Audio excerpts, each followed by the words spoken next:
Comment poursuivre ensemble l'œuvre de construction et de partenariat entre les États-Unis d'Amérique et le Gabon? Pour plus d'efficacité et plus d'action dans cette démarche, le président de la transition s'est entretenu avec l'ambassadeur des États-Unis d'Amérique près la République gabonaise. J'ai eu une très bonne réunion avec le président de la transition concernant comment nous pouvons travailler ensemble pour pousser le lien commercial entre les États-Unis et le Gabon. Bien sûr, le président a été présent durant l'inauguration d'une nouvelle usine par Coca-Cola ici au Gabon, et donc nous avons parlé également de cette usine, les autres initiatives qui sont en train de créer pour créer les emplois pour les Gabonais. Et comment nous pouvons encourager les investisseurs américains et les hommes et les femmes d'affaires pour venir, y compris le fait que nous avons eu une délégation qui est venue la semaine passée pour voir la possibilité qui existe ici au Gabon. Nous avons également la visite cette semaine de le représentant de notre banque étatique. Au-delà des liens entre les deux États, les deux personnalités ont également discuté de la présence dans notre pays de l'entreprise technologique américaine Seabastion, opérant dans le domaine du numérique et de la cybersécurité pour améliorer la transformation numérique de la République gabonaise.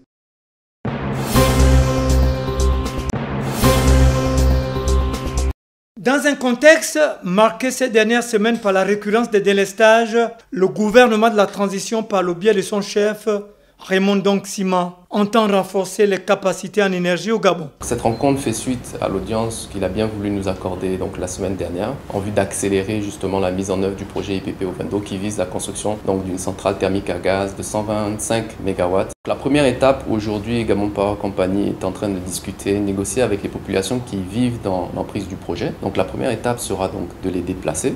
Donc les discussions vont bon train. La deuxième étape sera donc de débuter les travaux, donc on prévoit en mai-juin. Donc c'est les assurances qu'on a données d'ailleurs au Premier ministre. Le lancement dans les tout prochains mois des travaux de la centrale thermique à gaz d'Owendo marquera une étape cruciale dans la réalisation des projets structurants. Depuis 4 ans maintenant, on travaille avec notre partenaire historique, GPC, sur le développement du projet IPP Owendo afin de construire, financer, opérer et maintenir une centrale de 125 MW. Le but de ce projet est triple.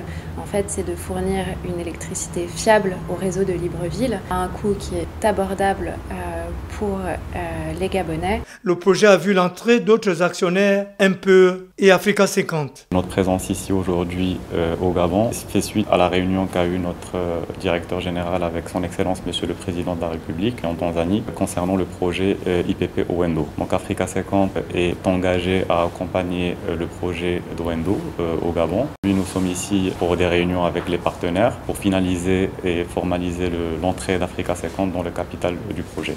La nouvelle centrale à gaz d'Owendo aura pour vocation de remplacer les groupes agricoles en location par une infrastructure pérenne. Elle répond à l'ambition du président de la transition, Brice Clotaire Oligui Nguema, d'offrir à tous de l'électricité à moindre coût. Laurence Don à la tête d'une forte délégation composée d'agents du ministère et d'organismes placés sous la tutelle de la ministre de la Communication et des Médias pour une visite des locaux de la station Radio Street 103. Une immersion dans cette entreprise de presse privée en prélude à la célébration ce 13 février de la 14e édition de la Journée mondiale de la radio dont le thème est « Radio et changement climatique » avec un accent particulier mis sur la formation. Cette année, nous avons mis un accent particulier sur la formation, comme vous dites, parce que la formation, c'est la base. Nous parlons de climat, nous parlons de changement climatique, nous parlons d'environnement. Il est important que les journalistes sachent de quoi ils parlent. Donc c'est pour ça que nous travaillons beaucoup à la spécialisation des journalistes pour que l'information relative au changement climatique soit traitée de manière idoine, parce qu'il s'agit de prévenir les populations, il s'agit de les sensibiliser et de les impliquer. Avec un leadership engagé et affirmé dans le domaine de la préservation de l'environnement et de la lutte contre les changements climatiques, le président Brice Clotaire Oligui Nguema s'emploie à élaborer des politiques publiques promouvant le journalisme citoyen et le journalisme de solution au Gabon. Il faut savoir que les radios privées comptent tout autant que les radios publiques, même si elles ne bénéficient pas toujours d'un financement de l'État, parce que c'est le privé, ce sont d'abord des entreprises privées, mais nous réfléchissons à faire en sorte que de la même manière que l'État apporte une aide aux entreprises de presse écrite et en ligne, que la même aide soit apportée également aux radios privées et aux télévisions privées, parce qu'elles contribuent, elles font partie de l'écosystème médiatique, et quand on veut s'inscrire on veut créer un climat vraiment démocratique, et il faut une presse privée forte à côté d'une presse publique tout aussi forte. Radio Street 103, média généraliste, est aujourd'hui une des radios de premier plan dans l'écosystème médiatique gabonais. C'est en présence des autorités locales en tête desquelles le gouverneur de la province de la Monnaie, Francis Oinamono, que le général Flavien Zengui Nzundo, le ministre des Travaux publics, a récemment procédé au lancement des travaux d'aménagement des voiries urbaines de la commune de Mouila. L'axe Carrefour militaire École F a marqué le début des travaux. Il y a quelques mois, c'est-à-dire moins d'un an et demi, que le président de la République, président de la transition, chef de l'État, a eu à effectuer une tournée républicaine avec pour destination Langounier-Mouila. Et à cette occasion, il avait donc pris part à la messe au niveau de l'évêché de Mouila, et c'était donc à cette occasion-là qu'il avait promis aux fidèles et aux usagers de la ville de Mouila, donc de cette route, qu'il prenait donc la décision de l'aménager. De la parole à l'acte, cette voie laissée longtemps pour compte, bien que très fréquentée par les usagers, connaîtra dans les tout prochains jours un véritable changement. C'est là grâce à la volonté manifeste des plus hautes autorités de la transition, qui œuvrent chaque jour pour le bien-être des Gabonais. Nous allons commencer par les ouvrages d'assainissement, donc la matérialisation des caniveaux sur les côtés, à certains endroits, et la construction de deux ouvrages hydrauliques qui doivent traverser la chaussée. Donc, du côté amont ou côté aval. Et après, on va faire le réglage de fond de forme. Et après, on aura la pose de sable qui viendra avant le revêtement final. Confié à la Société africaine de bâtiments Saba, les travaux d'aménagement des voiries urbaines lancés ce jour à Mouila sont prévus durer 9 mois. C'est parce que la route est un facteur de développement que la Direction provinciale des travaux publics de Logoué-Lolo vient de bénéficier d'une dotation de matériel de génie civil. La dotation émane du Comité pour la transition et la restauration des institutions, CTRI.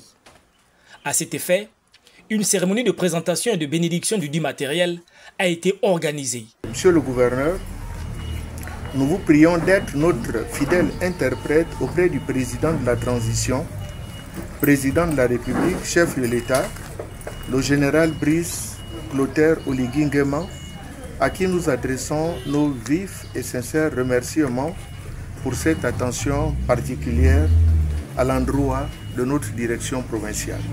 Avant de clore son propos, il a tenu à interpeller son personnel à plus d'ardeur au travail pour redorer le blason de l'institution. Il m'est agréable de me tourner du côté du personnel de notre institution, à qui je demande désormais de se mettre au travail, car plus rien ne pourrait justifier les vieilles habitudes qui ont terni l'image de notre département ministériel dans l'ensemble du pays.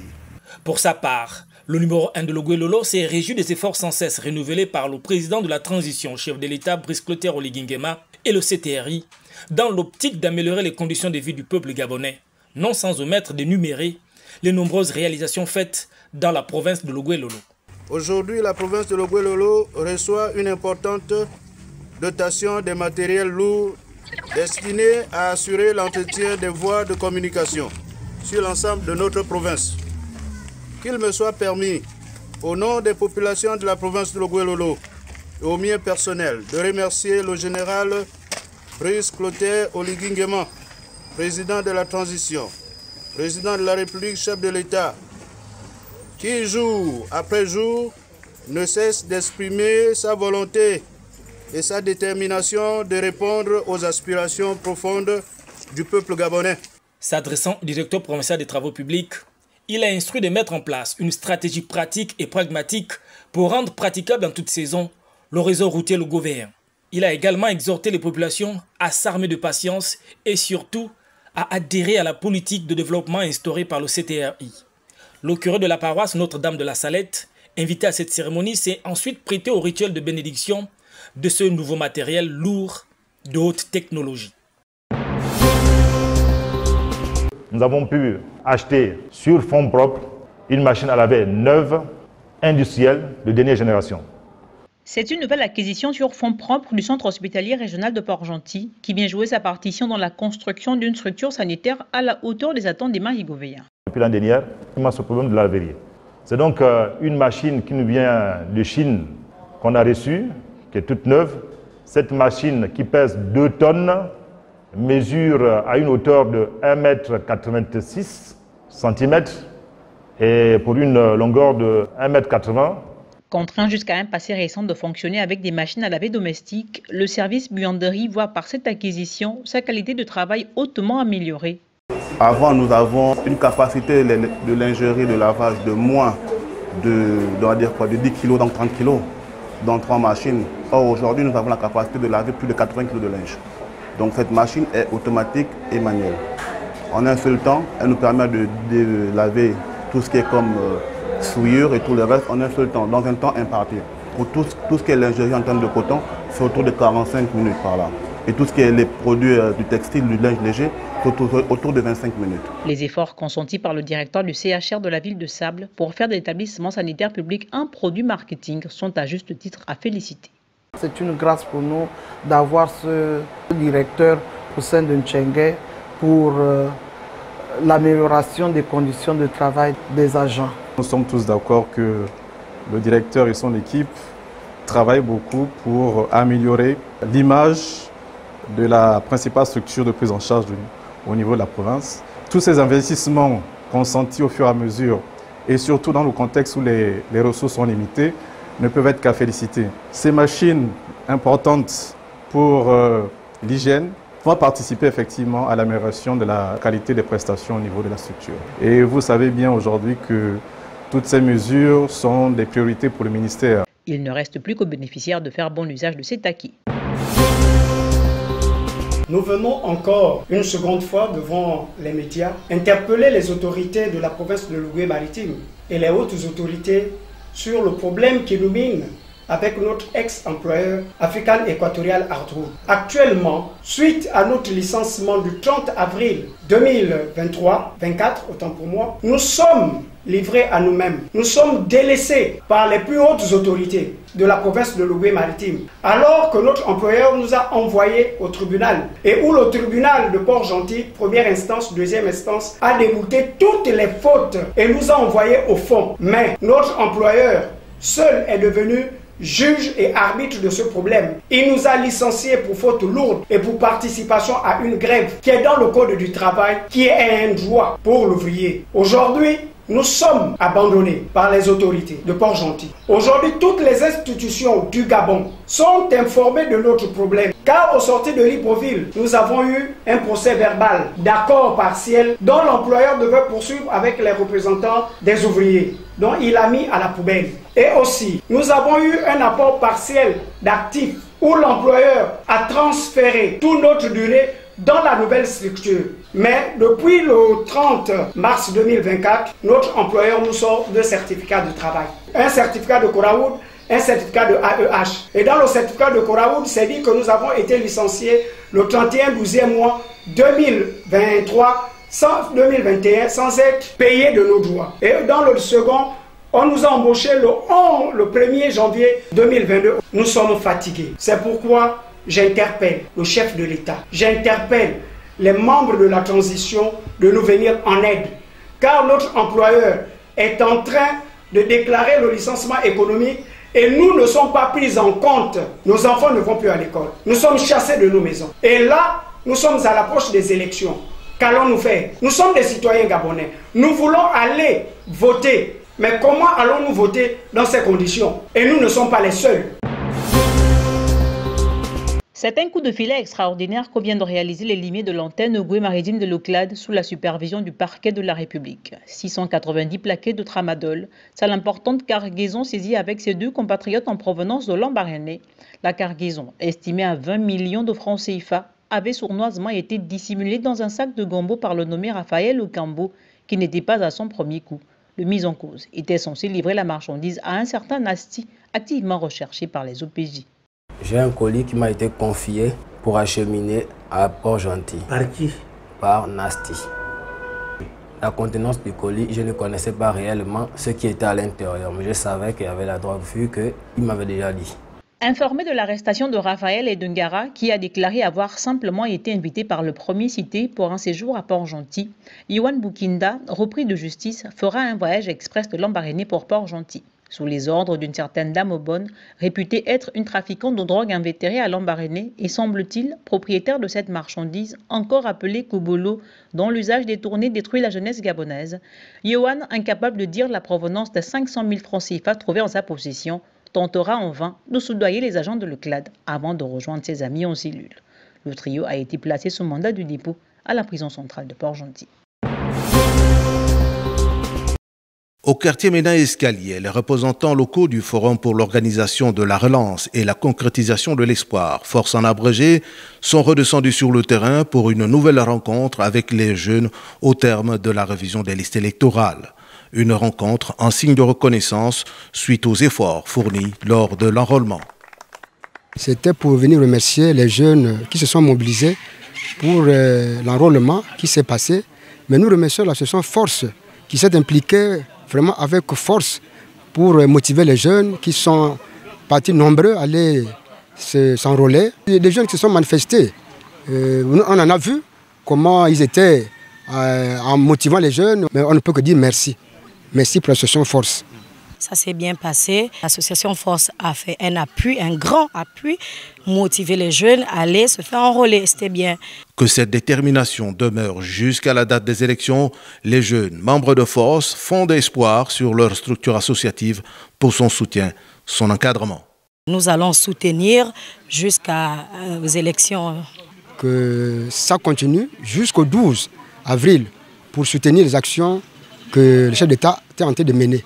Engagé dans son action de sensibilisation des populations sur les enjeux cruciaux du moment, en lien avec les débats publics, le rôle joué par Force dans le 3e arrondissement de Franceville durant la récente opération d'enrôlement est estimé non négligeable.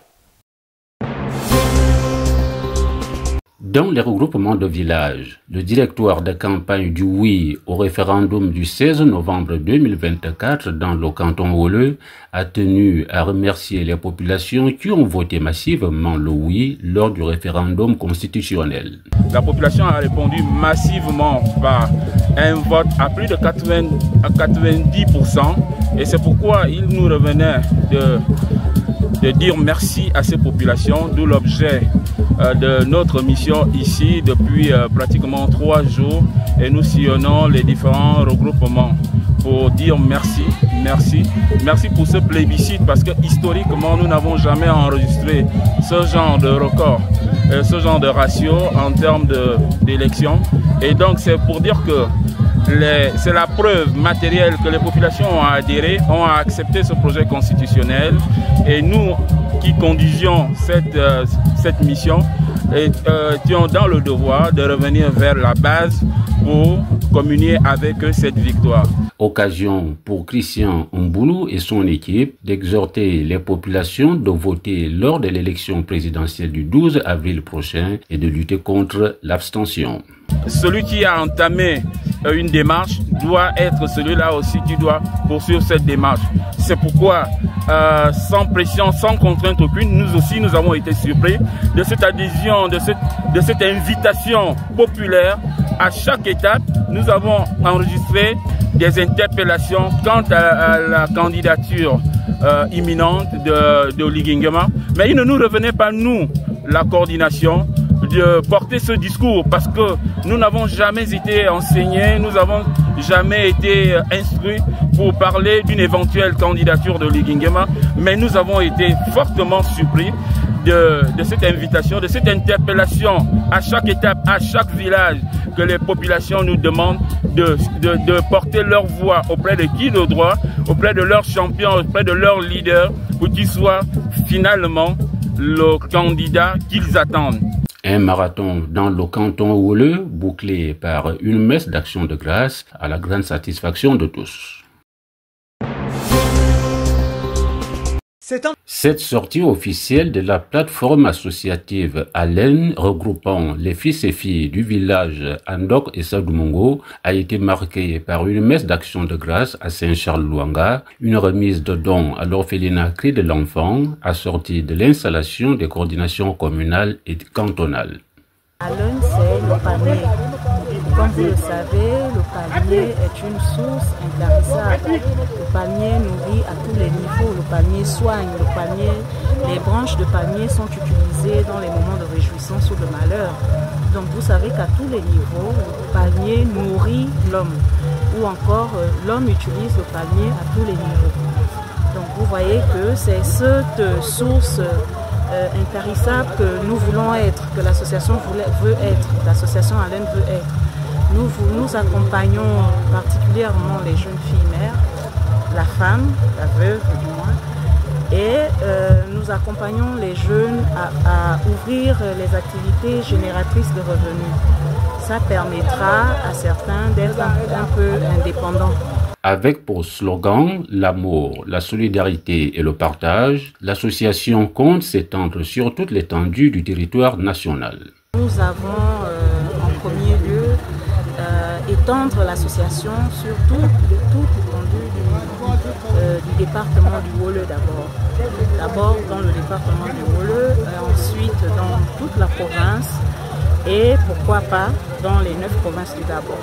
Donc vous voyez que la tâche est très rude. Pas si rude que ça, nous allons nous y atteler, nous allons nous battre pour essayer d'étendre l'association ALEN dans tout le pays. Avant cette sortie officielle, l'association ALEN ne cesse d'accompagner ses membres dans le cadre de la mise en place des AGR autour de la dignité, la souveraineté pour l'édification d'un Gabon nouveau.